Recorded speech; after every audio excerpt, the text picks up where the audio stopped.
Welcome to the Pre to Post Transplant Podcast, a podcast that brings personal stories from transplant survivors, their families, friends, and loved ones. This is where you will hear challenges and triumphs of everyone involved in this journey. Our guests will offer wisdom, advice, and inspiration on everything you want to know about transplant. My name is Jenny McFarland. I am a transplant survivor, and this is a podcast I wish I had before and immediately following my transplant. Thank you for listening.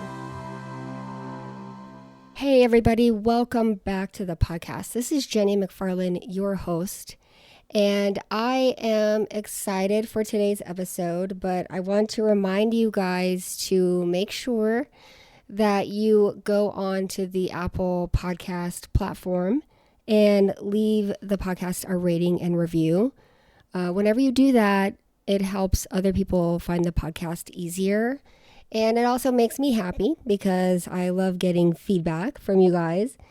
Also, if you want to leave a suggestion or have a comment that you want to share or even be a guest on the podcast, you can visit the website at www.pretoposttx.com. And on the website also, I've been meaning to tell you guys that, you know, sometimes when you're scrolling through the podcast apps or Facebook or however you listen to it, it doesn't always say what it's for. Like, it doesn't say what organ it is, or it doesn't say what the category is, or the medical condition. And if you go on the website, I organize all the episodes and I put them on different pages with different categories so you can find what you're looking for if you're looking for something specific. So visit the website and check it out and see how, so visit the website and check it out and let me know if you have any suggestions about anything. Also, I don't know if you guys use YouTube, but I've recently started putting my episodes on YouTube.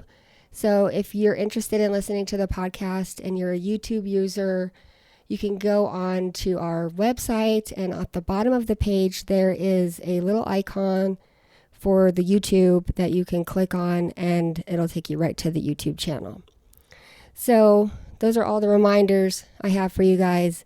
I have been kind of all over the place lately. I just moved to El Paso, and it's a big life change for me. You know, I moved from Houston to El Paso, and let me tell you, it's been stressful. Moving is so stressful, but I'm happy that I'm finally here in El Paso and I'm getting settled, and I'm hoping to try and connect to other transplant people out here in El Paso, although there's not a huge community out here because the only transplants they do out here are kidneys.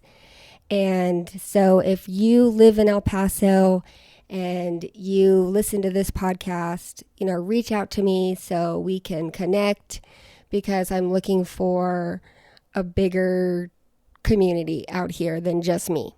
So reach out to me if you're in El Paso. Reach out to me if you know somebody in El Paso that's related to the community, because I would love to connect with you guys. So let us get on to this episode. Let me tell you, I got to talk to a lovely lady named Jean, and she shared her story about getting a kidney from a complete stranger. And I absolutely love these stories because I love hearing about when somebody just goes out and they're like, you know what, I have an extra kidney and I don't need it, so I'm going to give to somebody who does need it, and I'm going to save their life. And I love those people so much, and I think it's amazing that you guys go out there and you donate your kidney and you change people's lives, and it's just an amazing story. And Jean tells her story about it, and it's touching and heartwarming and amazing and informative, and I hope that you guys enjoy this episode. I know that you will. And if you are listening to this, you know, I encourage you to share this episode. This is a great episode of advocacy and it has so much information and it's so inspiring, and it might inspire somebody else to go out and save a life by donating their kidney. So share this episode with everybody and spread organ donation awareness and advocate and enjoy this episode as much as I did, which I know you will. So let's not waste any more time and let's get right into this episode. Help me welcome my guest, Jean Sime. Hi, Jean. Welcome to the podcast. Hi, Jenny. Thanks for having me today. You're welcome. So let me ask you first, when you had your transplant, where you had it, and why you needed it. Okay, so I had my transplant on June 25th, 2019 at St. Barnabas Hospital, which is now Cooperman Barnabas Hospital in Livingston, New Jersey.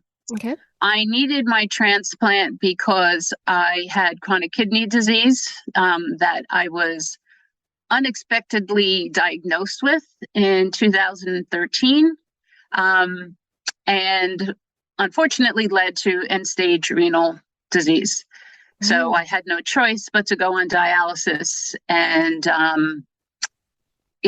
go through my entire journey on dialysis, and led me to my miracle kidney, which I call PJ is my kidney's name, where I had a living donor offer to save me, and she didn't even know me. So it's a pretty interesting story. So your kidney disease, is there like a specific name for what it was, or? It was just chronic kidney disease that I had. In my family, it was hereditary, but up until that point, my kidneys were functioning fine.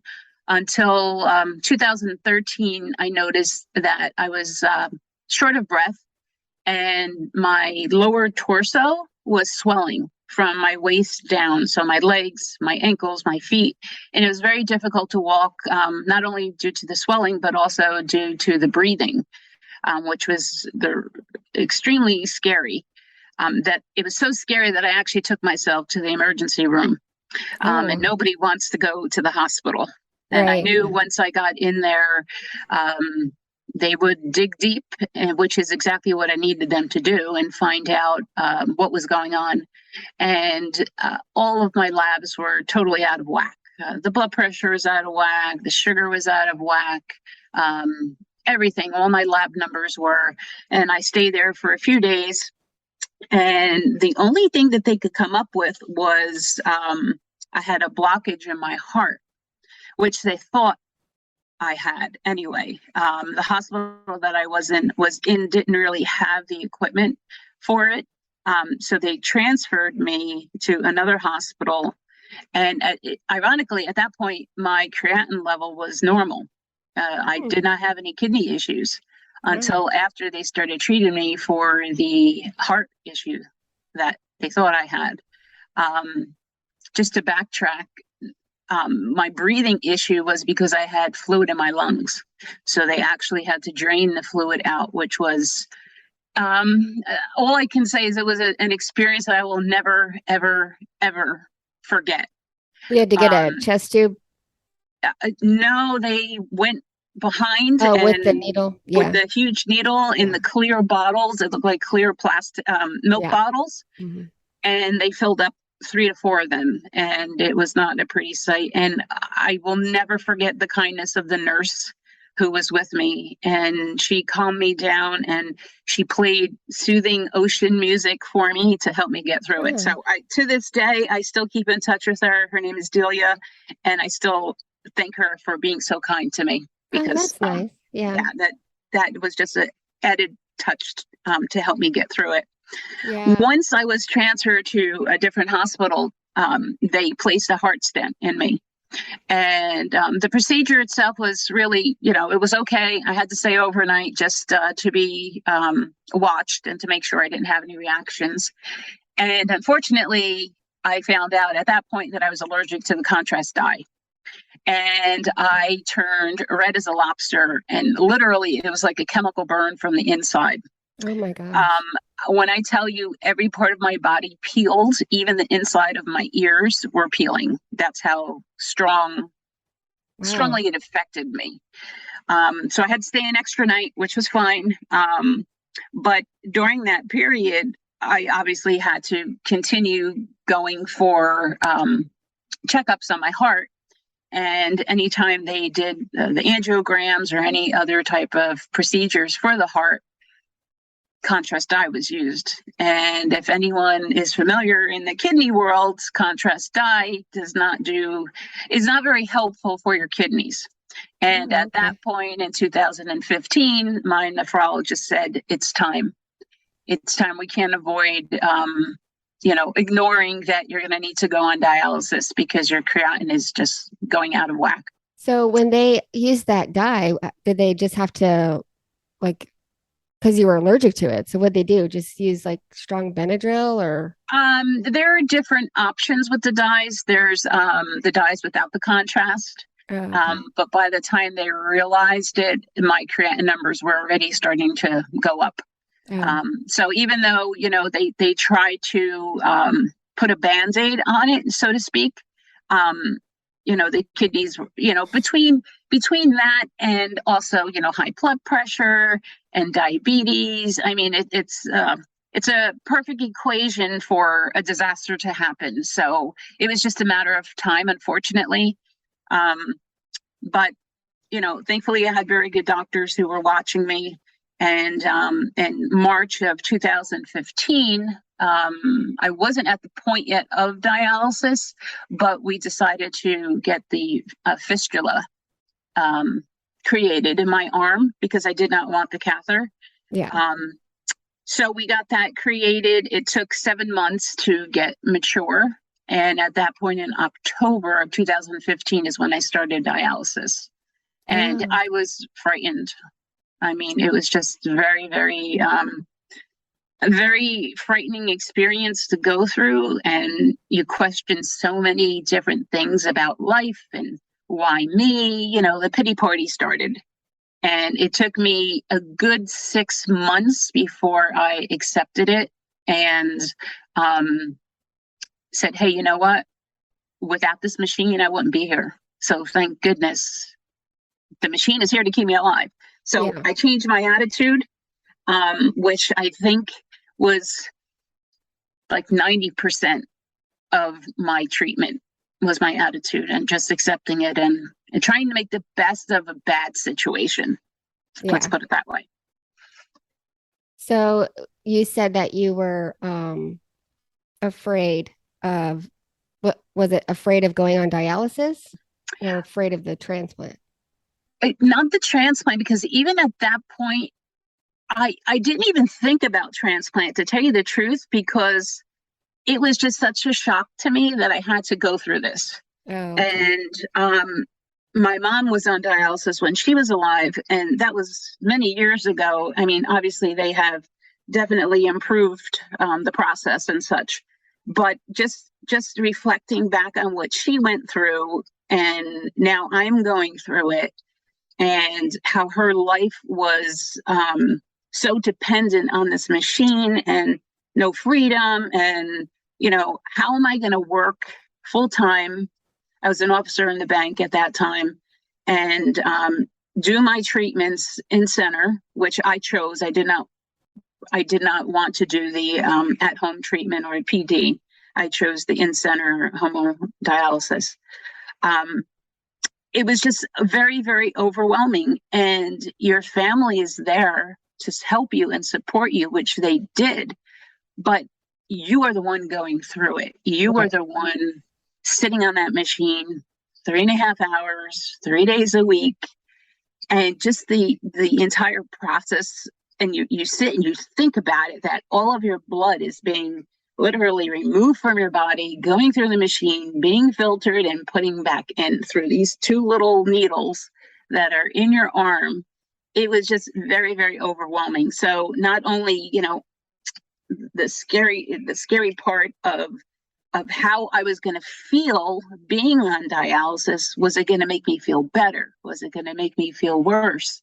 actually the first 6 months, I would say, or at least the first 3 months, I was wired after my treatments because I had so much toxicity in my body from not being on dialysis that once I started dialysis, I felt amazing because it was Really? drawing it out of my body. And I had so much energy when I left the dialysis center that I would go home, I would cook, I would clean. Here Wow. it was, 9, 10 o'clock at night.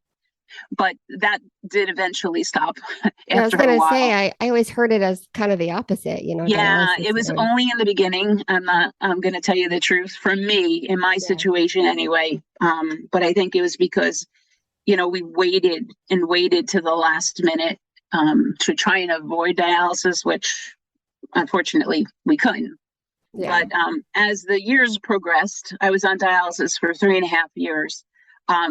Towards the end, it got really bad where my blood pressure would drop in an instant when I was on dialysis. I mean, I was on blood pressure medicine because I had high blood pressure, but the days that I had dialysis, I couldn't take my pills. I actually had to take pills to increase my blood pressure because the Wow. last hour on the machine, it would just rapidly drop and I would feel it like from 1 second to the next second. I can feel it drop. So it was an interesting experience. I was very fortunate that I did start my dialysis treatments at the hospital, which was about 45 minutes away, and I would drive myself home. And one night, I didn't know where I was. And at that point, I said, I need to go closer to home because this is dangerous for me. Yeah. And luckily, I found the dialysis center near my home, and they're my family. They still are my family. The patients that were there were my family. I mean, we could relate to each other because we were all going through it together. And talking about attitude, when I finally, changed my attitude that, hey, this machine is keeping me alive, I would go say hello to every single person in on my session. I would go and say hello to each of them because it's so lonely and scary. And so many of those people, they didn't have contact with their family. Maybe they were in a nursing home, or maybe, their family alienated them, or whatever the case. So I just thought maybe, going by everybody every time, I would get there earlier so I can make sure that I had the time to do it, would just make a difference for them. And I really think it did because they looked forward to me walking through the door because I know I was going to come by and say hi to them. So it's your attitude, which is a big, big part of it with any illness or Yeah. sickness that you have. Yeah, I think so too. I struggled with illness my whole life, so I've always tried to keep my attitude as, I might be sick, but I'm still alive. I'm still living, and Right. there's nothing I can do to change it other than, you know, go through the process. And so then I you know, just tried to live my life the best I could while I was alive.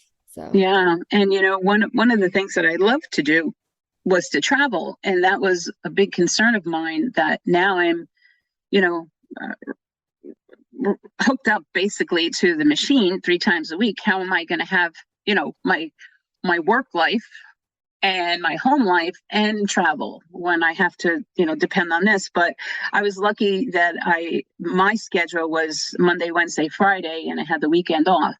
And even if I went away, which I did many times, I was very fortunate that I felt good enough that my dialysis center helped me arrange my treatments wherever I went. So it was scary to go to a different center, but it was needed because obviously you can't miss your session. If you right. miss your session, then that really messes up your body and your numbers and everything. And I wasn't willing to take that chance. I was that diligent and responsible that I knew, okay, I'm going to go to Disney, but you know what? I still need to go do my treatments, which I did. Okay. So Yeah. So you were still able to travel. I was still able to travel. Yep. Yep. Yeah. We made it work and still able to work full time. So, Great. So let's jump to, they said, okay, it's time for a transplant. okay. Yeah. So, one of the main things was that I found out you really have to be your own advocate. And I Yeah. will stress that to anyone that is listening to this. You have to be your own advocate. Now, when this happened to me, I was totally taken back, totally caught off guard. I really didn't have much of a clue as far as what options there were and what I should be doing other than my diet and controlling my fluids. So, transplant at that point, I was confused. And the dialysis center, I have to say, they really didn't talk much about it. They didn't educate me about it. I really had to do it on my own. And I wasn't active in the transplant community to ask other people or find a mentor or whatever the case. I was relying on the nurses and the social worker at the dialysis center, which was fine. They did what they could do for me. I mean, they pushed PD more on me than they talked about trying to find a living donor.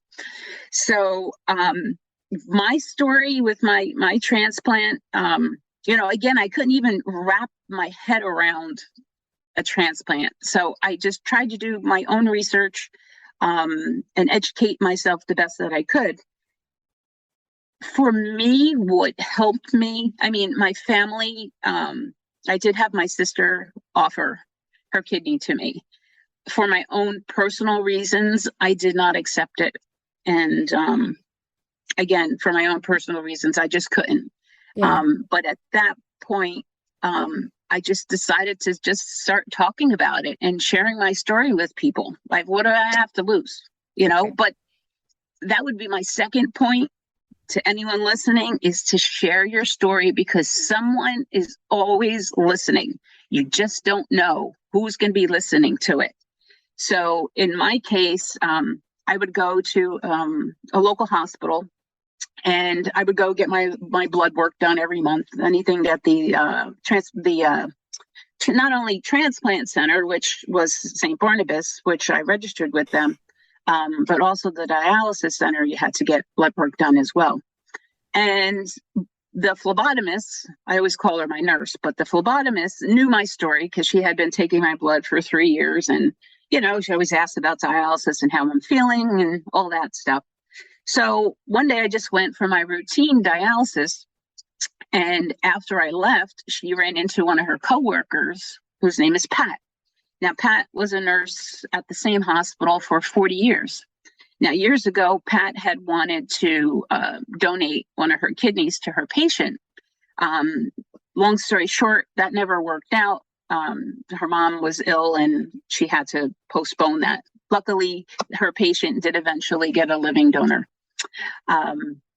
Years later, meaning when she was speaking to the phlebotomist, the woman who was taking care of me, she was telling her a story of how this little boy was on the news and he was pleading that his dad needed a kidney. So Pat thought maybe that was a sign for her to, start thinking about it again, because she had wanted to do it so many years ago with her patient. So she started the process. She contacted the hospital, started with the testing. Fortunately, they had many people step up to save the dad. So they did not need her at this point. So as she's telling my phlebotomist this, my phlebotomist is saying, hey, my patient, Jean, she's been on dialysis for like 3 years now. She needs a transplant. Would you consider donating your kidney to her? And she said, absolutely. Total stranger, Wow. never Yeah. met me, only heard of my story, Yeah. offers her kidney to me.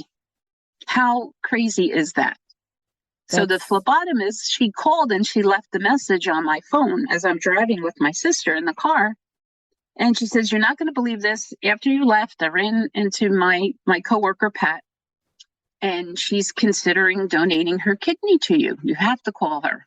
So now I'm thinking, wow, now I'm totally blown away, because I was just, waiting on the transplant list, making sure I stayed as healthy as I could so I didn't get knocked off and all that. And here I have to change my mindset. It's a living person who wants to donate to me. That was like just mind blowing to me. And I really had to get into the right frame of mind before I reached out to her. So it took me a few days, because I'm like, what do I say to her?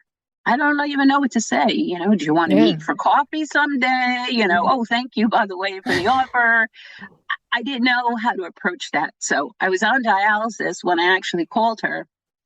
And as soon as she answered the phone, I just knew that she had my kidney. I Yeah. just knew it. And she was so kind. And I can't even express it when I was speaking to her. I just knew she was the one. And I had so many questions for her, and I wrote them down and, wanted to be professional about it. But, your emotions start running. And I just wanted to make sure that, I addressed a few things. But the main question that I had for her, I said, listen, out of all the questions that I have, the main question I need to ask you is, why would you, a total stranger, donate your kidney to me? I said, you don't even know me. She says, I've been a nurse for 40 years.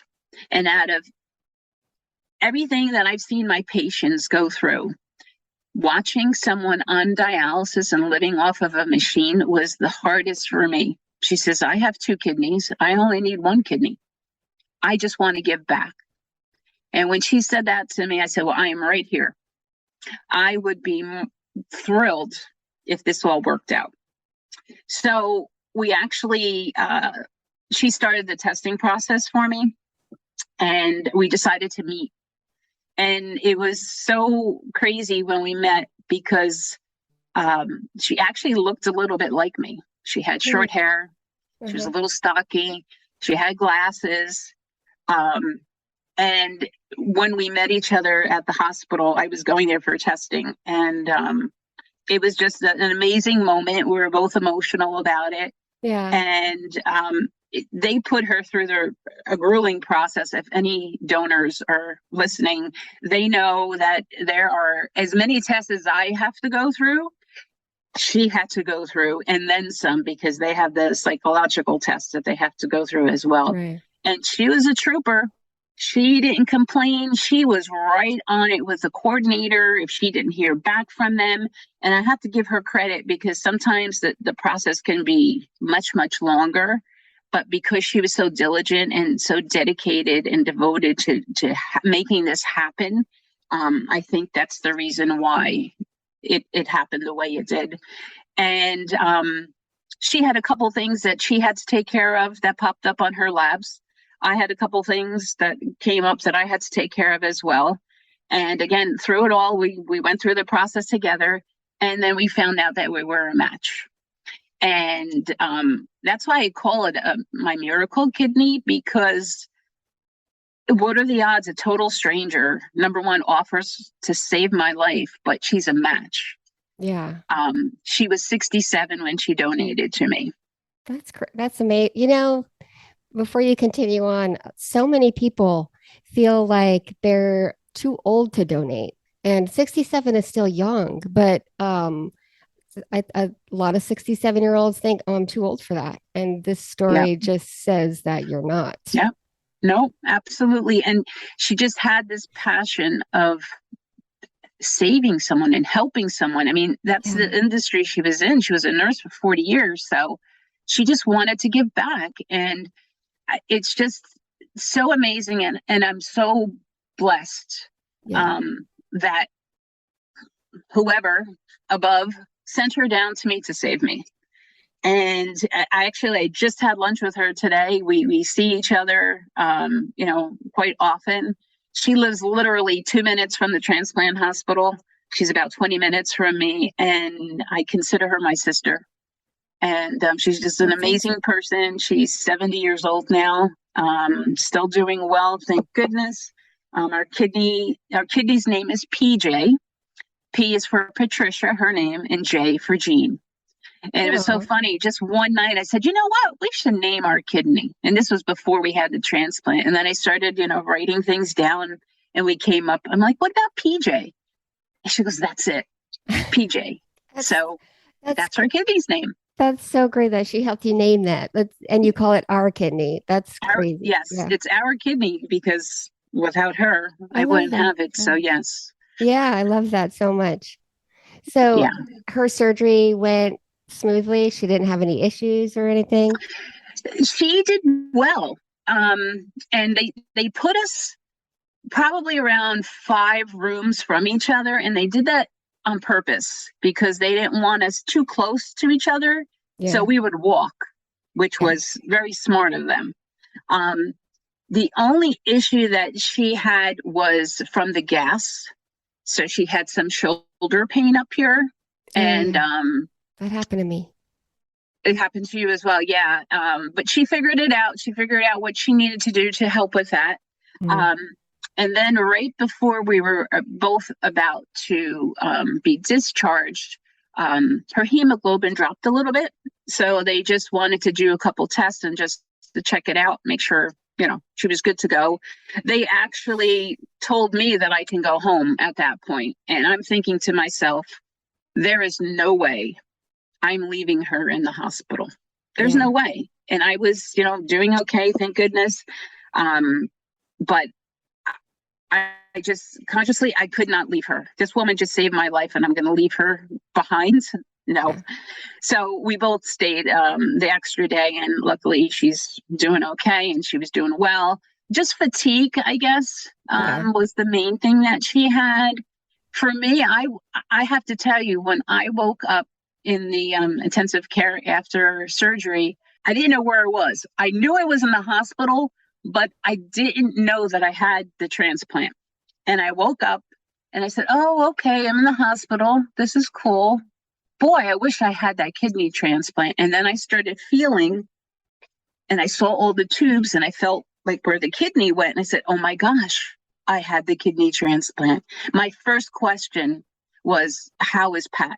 Is she okay? And this Yeah. and that. And she was way down the other side of intensive care, so I didn't even see her. And yes, thank goodness we did okay. The only issue I had was when the numbing block wore off, Mm-hmm. because as soon as I woke up from the surgery, I felt 1,000% better. I Uh-huh. can't even explain it. And usually they say usually if you were on dialysis and you were very sick, which I was, once you get the transplant, immediately you feel a difference. For some people, they don't feel a difference. For me, it was like 1,000%. And I was good. I didn't take any pain meds, and they warned me. They said, don't wait to the last minute to take the meds. Yeah. But I didn't listen to my own advice. And of course, I waited. The numbing block wore off, and I was in trouble. Yeah. So they gave me some Dilardid, which I didn't know I was allergic to. And that Oh was no. another experience. But that was just for a couple hours, and I was fine after that. And then they gave me a numbing block the next morning, and I was good to go. I was walking like 8 hours after the surgery. So it was a very good experience for me. Again, everyone's journey is different, but I was very, very fortunate. And Pat and I are very fortunate that not only did this total stranger, I guess altruistically in the beginning, want to donate to me to save me, but now we're sisters. So that's Yeah. like an added bonus, Yeah. and I see so many other recipients who have received their gift of life from a deceased donor. And I look at how blessed I am to not only be saved, but to have Pat in my life. And I'm just so grateful and really just so humbled by the whole experience. Yeah. So So do you think that looking back, or like if you had to go through it again, that you would want a living donor over a deceased donor? at that point, as I said, because I wasn't even thinking of a living donor. I was just waiting for my moment to happen. Yes, I would recommend, if you could, and if it's possible, yes, a living donor. Not only because of the experience that you go through together, if you have that opportunity, but just statistically, they do say living donor kidneys are usually last longer, but everyone's body is different. Yeah. Um, so, you can't guarantee that to happen. You're just grateful for every additional day that you have. And that's just me. I'm just very, very grateful to her. Yeah. Yeah, I think if I had to go through that experience, and I might someday, I don't know, because I had a lung transplant, but I think a living donor would mean a lot to me because I could have that relationship with him like you have with Pat. So of Yeah, course, I'm gonna do whatever I have to do if I have to do it. But I think a yeah, living donor is I think it would be nice to have somebody to go through that experience with. And then, calling them our kidney. I just think that's just so yeah. adorable and so cute and Right. love that. The truth is, we were very, very fortunate. Um, and we clicked and we had that bond immediately. Unfortunately, many donors, living donors, do not have a relationship with their recipient for whatever No. reason. Yeah. Some recipients, they get their gift of life, and perhaps they just go on with their life, and that's fine. That's their choice to do that. Um, for me, like I said, this has just been like a bonus to have her in my life. And Yeah. I'm just so, so fortunate. And I look at all my donor friends who unfortunately do not have a relationship with their recipients. And it just makes me even more humble. And I call them, I say that I'm their adopted recipient. And because I'm just so grateful for the bravery and the kindness that they have shown by becoming a living donor. And it's so important that people consider it. Yes, check it off on your driver's license. That's important. Um, but if you have the opportunity to save someone's life, I wouldn't be here. I swear I wouldn't be here if she didn't. And she was just a random person because she heard my story. Yeah. What, you know what I mean? You just don't know. And, I would just say to anyone who has the opportunity, if you feel that calling, um, just go for it. Don't be scared. There are so many support groups on social media, especially Facebook, that so many of my living donor friends run organizations. They run, um, different social media pages for donors specifically. If you're scared or you have any doubts, just reach out to any one of them. They would be happy to share their story with you and Yeah. encourage you. And it's not for everyone because it's a big decision. And Yeah. sometimes your family, as supportive as they are, sometimes discourage people Yeah. from becoming donors as well. Yeah. But this is a personal decision for you. And I just hope if there's anyone listening who is on the fence, that you do it because I wouldn't be here if Pat didn't make that decision. Yeah. Yeah. I agree. So let me ask you this one last thing. If you had a piece of advice to give to somebody who's getting ready to either go on dialysis or get a kidney transplant that you wish you had before you had yours, what would you say? Number one, when you are ready, when you are done with your pity party, because that's important, you need to have your pity party. You can't bottle that up inside. Yeah. Your attitude, because I'm telling you, until I had this moment where it just clicked in my head, and to be grateful that I'm being saved with this dialysis machine, it was a dark place, and I would not. I don't want anyone to have to be in that dark place. So your attitude, number one, because make the best out of a not so good situation, the best you can, because this is your life. And if you want to live, you need to live. Yes. The second thing I would say is to share your story. I mean, if I didn't share my story, I never would have met Pat, never would have met her. And as I said, there's always someone listening. So you just don't know. And number three, I would say, is be your own best advocate. Um, do research, see what your options are. Don't depend on other people to come to you with the information. There are so many groups out there. Just go on social media and type, kidney transplants, and you'll see like 1,000 different kidney groups pop up.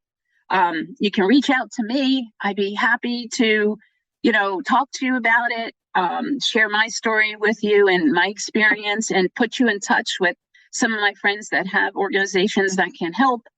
Your organization as well. There's just a lot of support out there that they may not be aware of. And I wish that I knew about them, or that they were as popular back then. And lastly, have faith, believe, and your miracle's out there. You just never know when it's going to happen. Yes, that's great advice. So, well, I thank you for sharing your story. And I'm so happy that you found a Pat to come in and sweep you away and save your life. And it's been really nice having you on today. Awesome. Thank you, Jenny. I really appreciate it. And I hope those that are listening take it to heart. It's not easy public speaking to begin with, but when you're speaking about something that's so emotional and in your heart, just appreciate it, and know that everything that I said today is with passion, and I just wish everyone well. And take your journey and just embrace it. And I will tell you, as I tell other people, having kidney disease was one of the best things that happened to me, as strange as that sounds, because I have met so many amazing people in this transplant community that are my family. Literally, they are my family now. And without them, even though my transplant is finished, your journey continues, because transplant is not a cure. Transplant is a treatment. And you will continue for the rest of your life on your journey. So if you can have, like-minded people who have been through it, who you can share your concerns, as well as, of course, you have to get your medical advice, and always go to your doctor for any type of medical situation and questions. But just having them to support, whether they're living donors, whether they're donor families. Oh my gosh, I've met so many donor families. They are amazing. And as well as other recipients. So just branch out and reach for support. We are there, and anyone can reach out to me anytime. You can give them my email address and or my Facebook name, Jean Sime, Sime, and I'd be happy to point them in the right direction and make them feel a little bit better. Great. Okay. I'm so thrilled that you're doing well. Thank you. Good luck with your move. Thank you. And hope everything goes smoothly for you. And you know how to reach me. I will. Thank you for listening to the Pre to Post Transplant Podcast. Please be sure to subscribe to the podcast and follow us on Facebook. Oh, and if you have not signed up to be an organ donor, please visit www.organdonor.gov and register today. You too can save lives.